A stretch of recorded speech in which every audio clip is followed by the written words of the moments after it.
Alors, autre exemple. Alors ça, c'est un exemple, vous voyez, en 5 minutes, toujours sur la paire euro-dollar, d'accord?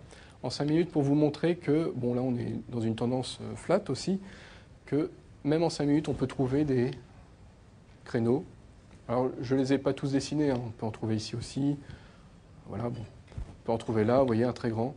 Alors ce graphe résume un petit peu tout, c'est-à-dire que en 5 minutes, vous voyez, tout à l'heure, on était en quotidien, on avait notre comportement en créneau. En 5 minutes, on a également les comportements en créneau.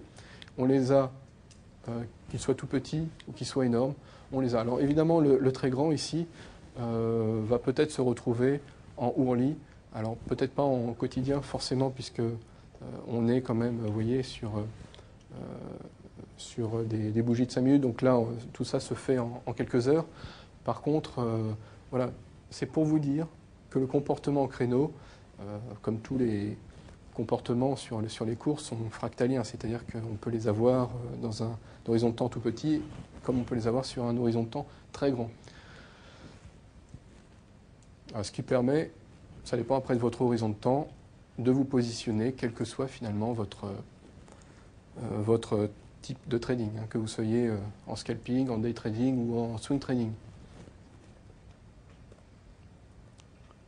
Voilà, on en a également, vous voyez, à l'inverse, à la baisse, hein, puisqu'un créneau, ce n'est pas forcément une montée, une zone plate et ensuite une descente, c'est également une descente violente, puis une zone de consolidation, puis on revient au niveau précédent.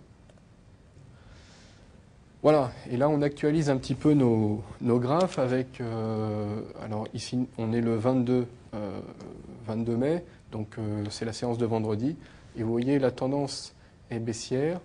La tendance est baissière et nous avons quand même, alors elle est baissière hein, sur les jours précédents, et nous avons quand même des créneaux possibles.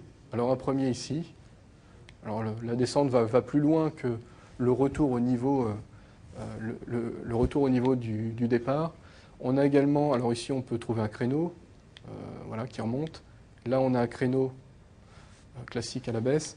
Tout ça pour vous dire qu'en tendance baissière, on retrouve nos créneaux. D'accord ? On retrouve nos créneaux. Mais comme j'aime bien le montrer, il n'y a pas que des créneaux qui fonctionnent, comme il n'y a pas que des figures qui fonctionnent ou des situations qui fonctionnent, il y a également des pièges, et notamment, c'est ce que l'on va voir ici. Voilà. Vous voyez, on a une zone de... Voilà, le haut du créneau, enfin là c'est le bas parce que c'est un créneau qui commence par la descente.